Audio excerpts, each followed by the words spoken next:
am Cole McFarren. I'm technically your host and co-presenter for this presentation, so I'm going to wear a couple different hats today.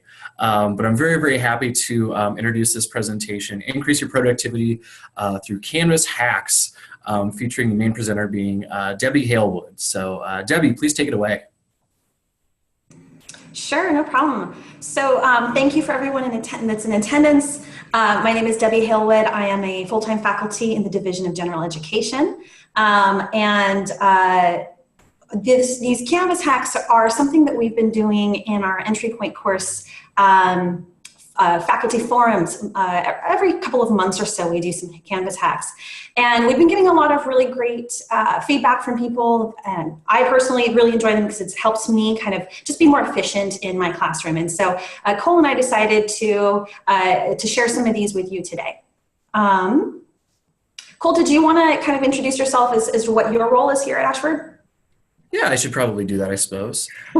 So my name is Cole McFarren. I'm a manager for Ashford University Center for Excellence in Teaching and Learning out here in Iowa specifically. So I work with a team of 8 FSDAs out here who provide support for all of our online faculty. In addition, I do teach part-time for Ashford. I just started an EXP 105 class this week, and I also teach Gen 102 for Ashford from time to time. So I love, working with our faculty in the capacity that I do, but I also love getting in the classroom and getting my hands dirty, so I can speak a little bit better to all the awesome stuff that we do. And yeah, I like to find ways to do my job better and not work smarter, not harder, but I mean, in some ways, kind of, yeah. So yeah. I'll go ahead and start us up here. All right, so we have about 12 hacks for you today. If you are an entry point faculty member, you've probably seen most of these before, but hopefully this is a good refresher. If you're not an entry point faculty, you may have discovered some of these, maybe you haven't, so we just wanted to share them with you today. Anyway, so the first one, this one's going to sound really simple and basic, but the first hack we have for you is just to create bookmarks and tabs when you're teaching in your browser. So back when we were in our old learning management system, if you have been around for over a year and a half, you would have taught in eCollege. You may remember that eCollege would not allow us to bookmark our classes, which is really kind of annoying because you'd have to log in and click, click, click to get your class. If you're teaching 2 classes, and you'd have to go back and then find your second class, and it's just frustrating. And but in Canvas, you can actually bookmark, and you can bookmark individual pages. And I love this. This is a screenshot from my classroom. And I bookmark my grade book, I bookmark all the different discussions I have that week, I bookmark the inbox, and that way you can get to it real quickly. The thing is, you still do need to make sure that you're logged into the classroom. So like you log in the morning, let's say, and then you can click around and click to the different areas of the classroom. Maybe tomorrow you have to re-log in. But once you're logged in, you can click around using your bookmarks. Okay, next slide. So the second part of this hack is creating tabs. So again, when we were in eCollege, it would not allow us, for some crazy reason, to open up multiple tabs of our classroom at one time.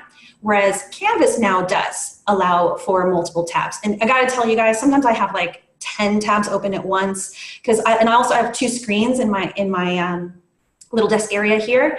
And I like to have like the grade book open on one screen, and I like to have the different discussion forums open in different tabs on another screen. So when I'm grading, I can go back and say, oh, what did I say to that student? I can reference that in my feedback. So it's really nice to have multiple tabs open because then you can navigate a lot quicker.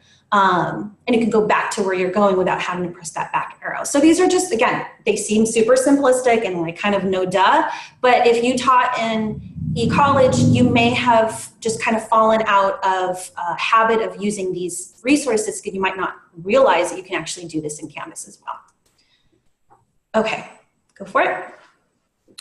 Awesome, and I love that one too. I found that one specifically when we first came over, and I was in my inbox. I was in my inbox like typing a message to a student. I was like, oh, why can't I get to the grade book to see what exactly we're talking about? But that was one of those instances where it was so handy to be able to use those multiple tabs, Debby. That was like the first time I used it, and my mind was blown. So the second hack we have for you today is one that I'm going to call Browser Zoom.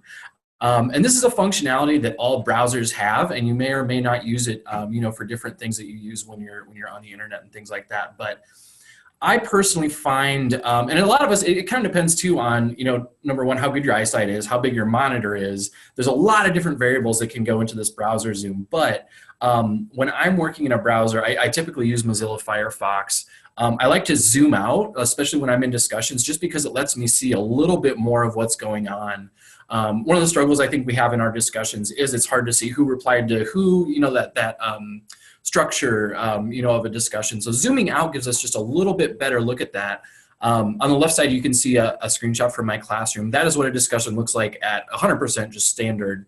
And then if I zoom out just 20%, I can still read the text there on the right side, but I can see about two more replies that I wasn't able to see before.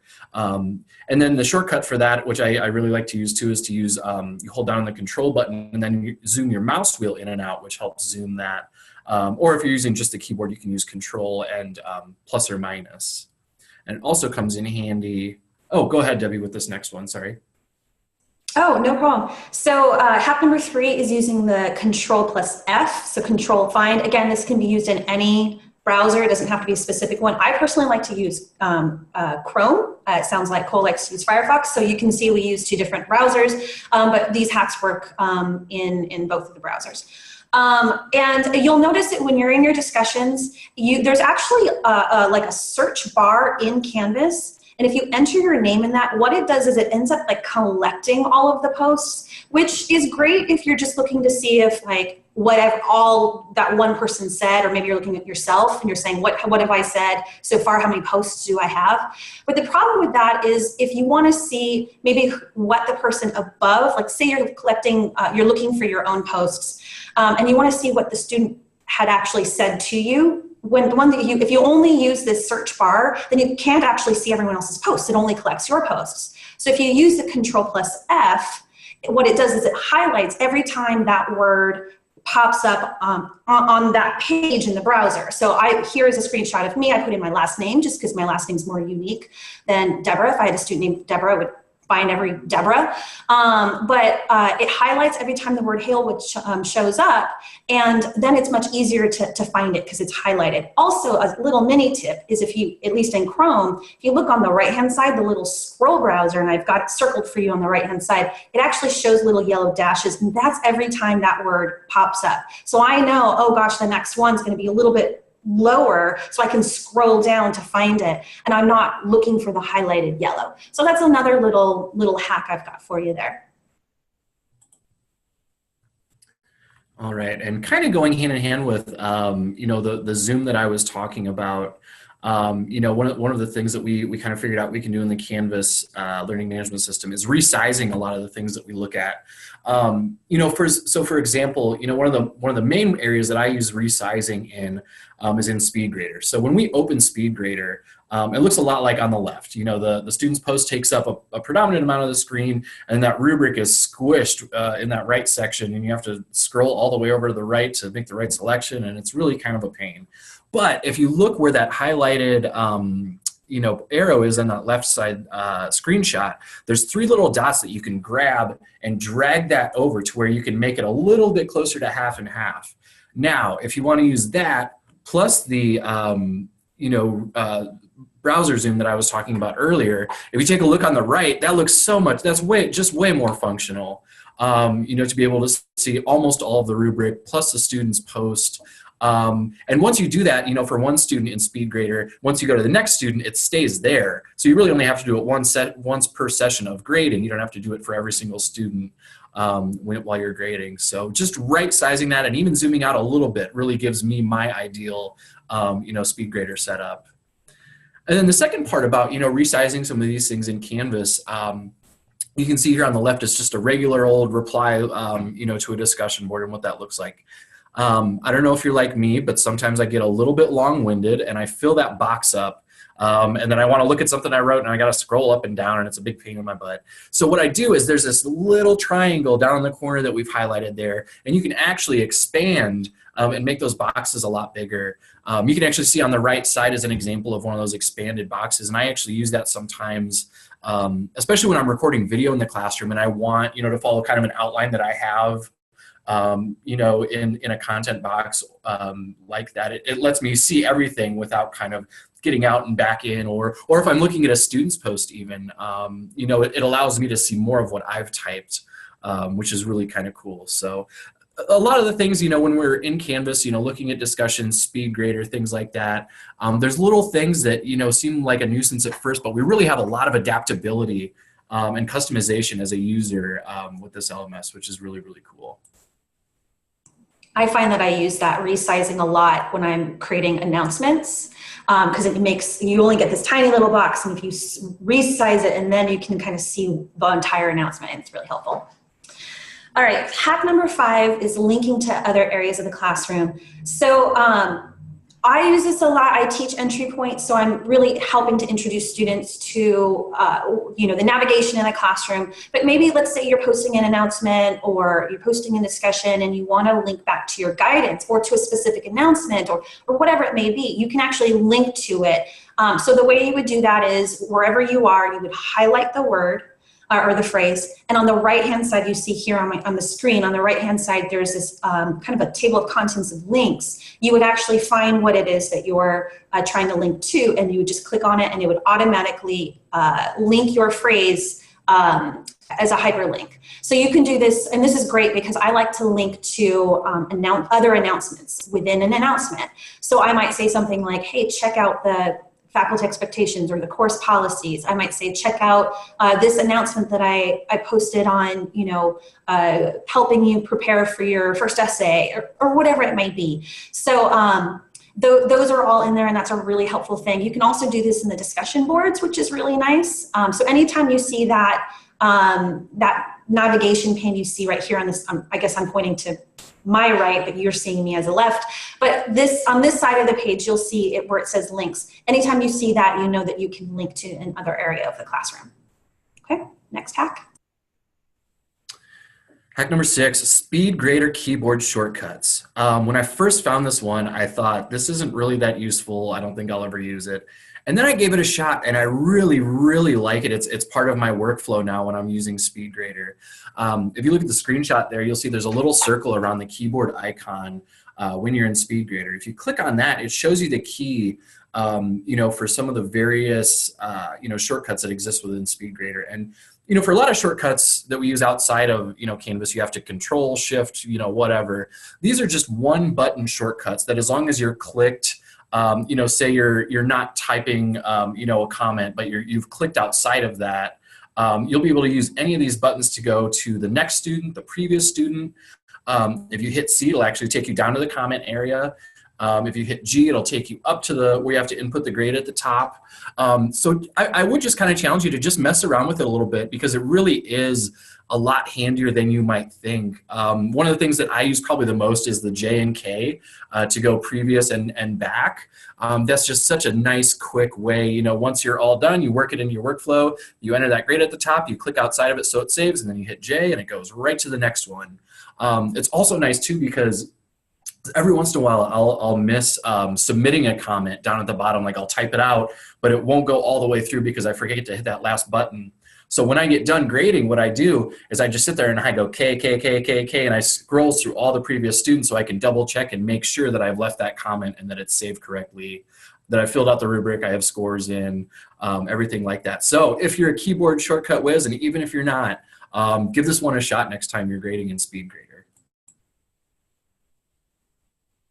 Oops, there we go, awesome. I use it as well, and it's just one of those little things that really has made me a lot more efficient. I think we forgot to mention this at the very beginning, so I'm just going to pause real quick and just say we can make this presentation available to everybody.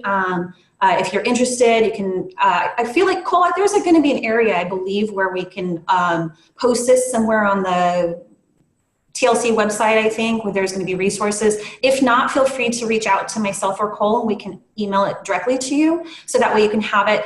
I don't know if people are writing things down or taking screenshots or anything like that, but we can always send it to you. And also, the chat is open, so feel free if you have any questions or you have any suggestions, or maybe you're using some of these and you have another way that you use a particular hack, please feel free to to share that experience in the chat, because this is how we find out new hacks too, is we talk to other faculty, and so we want to hear from you guys.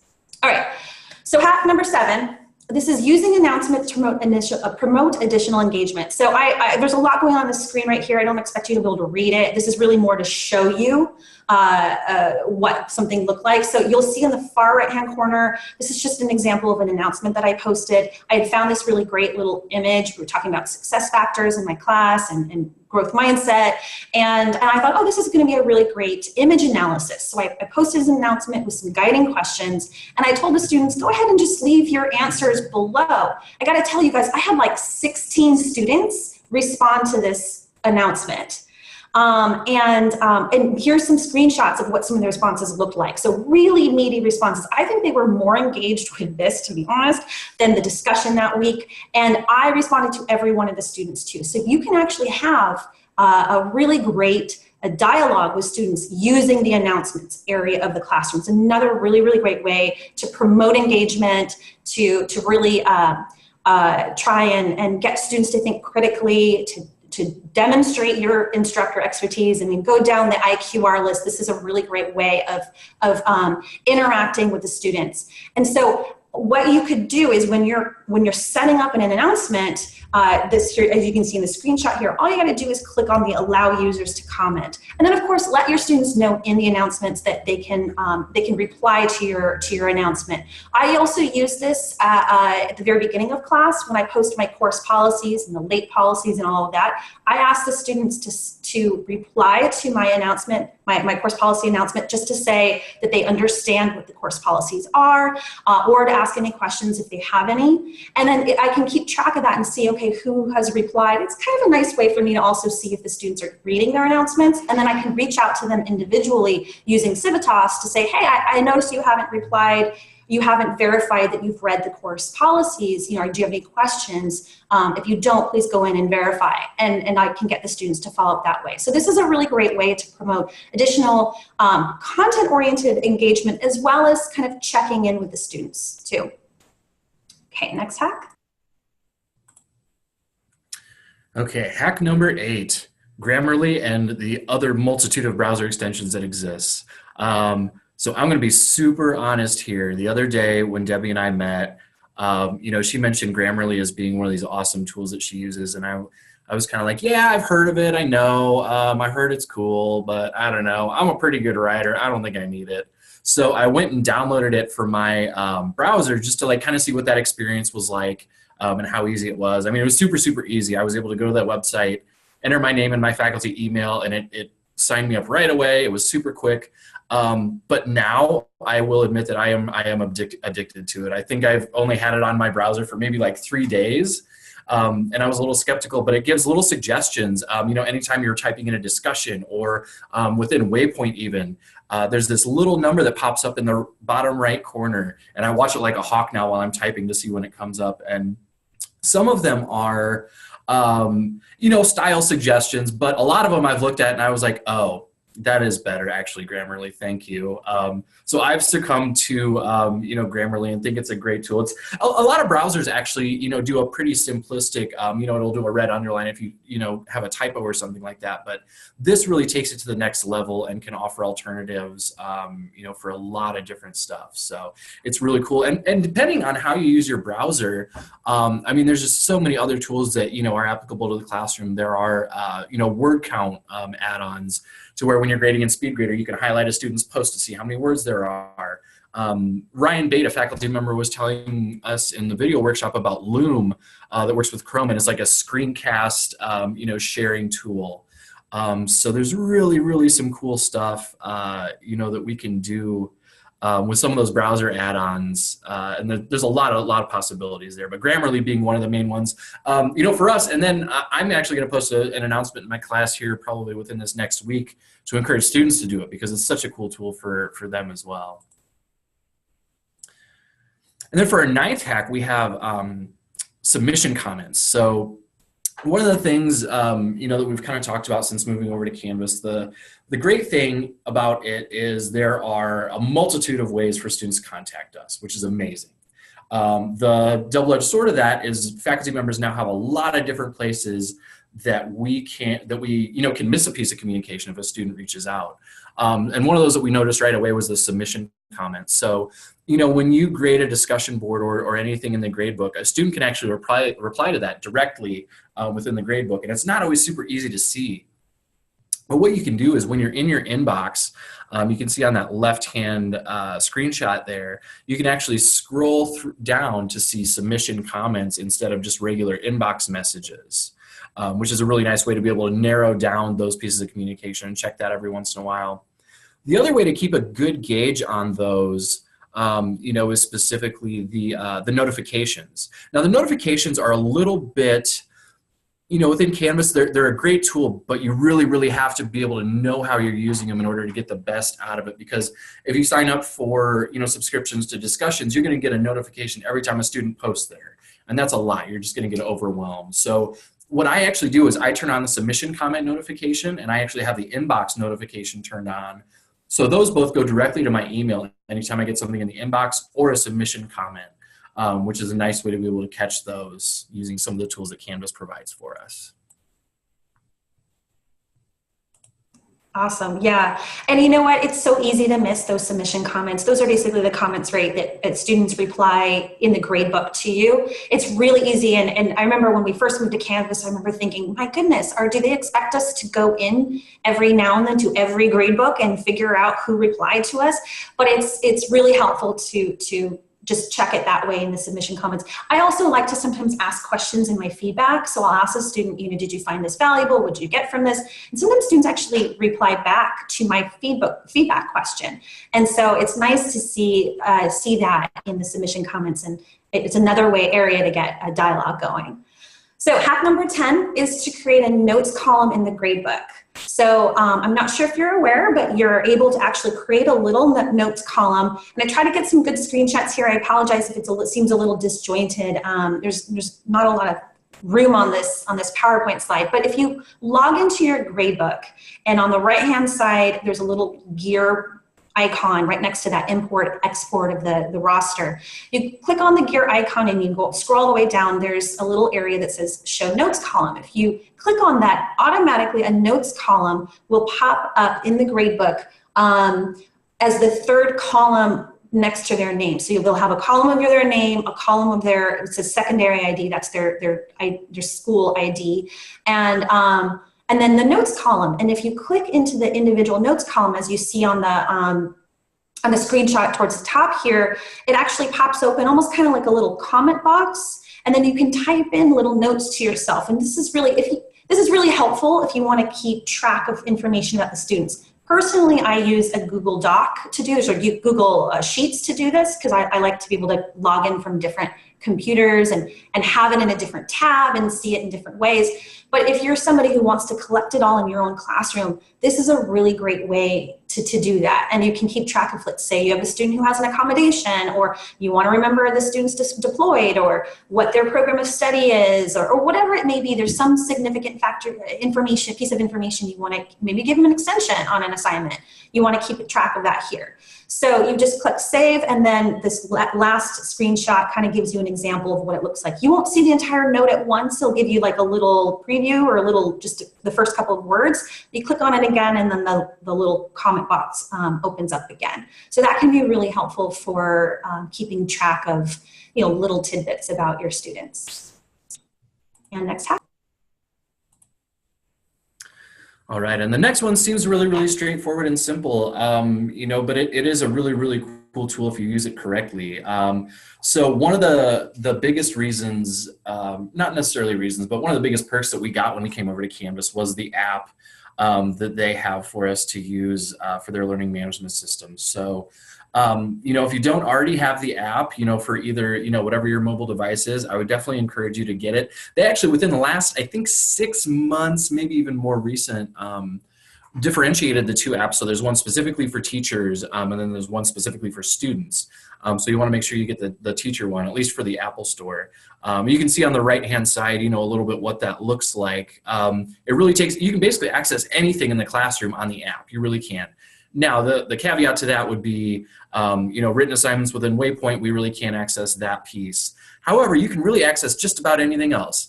Now, if you're anything like me, I'm not going to use the app to get into my discussion board for my participation, because it's just not, I'm not as efficient on a keyboard like that as I am with my, full-size keyboard. Although I'm sure there are some voice-to-text things that could be cool, and even actually creating a video using the app is pretty quick and easy, which is really kind of cool if you're interested in that. But what I do use it for is on those days that I know that we really don't, as faculty, we don't really take days off, I know. But when I do take a day to not participate in my class as much, I do like it to check my Ask Your Instructor section, and also my inbox. It's really a nice way to be able to get in there. And especially if you're not using the inbox notification through your email, you can actually use the Canvas app to get into your inbox and check those correspondences that way. Or even, if you're teaching a new course and you need to look at, what the next week has ahead for you, stuff like that. You can definitely access all that course content. Not ideal for everything, but it has some really good uses if you're willing to give it a shot. Awesome. Yeah, I've used the app a few times. I really like it also as follow-up to students. So I can look in there and say, oh, again, let's say it's Monday and I'm running errands or something, and I can, standing in line at the grocery store, I can scroll through my app and say, oh, look, this student followed up with me. I can at least acknowledge them or maybe pose a quick question for them. I'm like Cole, I'm not going to sit there and create 3 paragraphs. I'm just not as efficient, and I'm going to be more prone, I know me, to making errors, and I don't want to demonstrate those sorts of things. I don't want to model that for my students, but it is a nice way to kind of check in on your classroom on the go. Okay, our last hack of the day, and we're just on time here. This one's a really big one, and this one has just changed things for me personally. So it's running Turnitin reports in the background. We all need to run and turn in reports. Doesn't matter the assignment, doesn't matter if it's just a 1 3-point journal or if it's a 10-page paper. We should all be running Turnitin reports because it stores that particular assignment in the repository of Turnitin. So that way we can tell if in 6 months, maybe that student sold their paper or somebody buys it online. We really need to do that so that we can protect the integrity of the university. But we know that Turnitin is slow. It's painfully slow, and it's just a pain in the butt to sit there and wait for it to finish running. But did you know that you can run Turnitin in the background? So what I've started doing, and it's just like I said, it's just changed my life, is on Tuesday or Wednesday, I will log into my classroom. Let's say that the assignment was due on Monday, and then the very next day on Tuesday, I don't have time to grade it, but I'll log in. I have 10 minutes. I'll log in, and what I'll do is I'll just click on that request similarity report and then move on to the next student.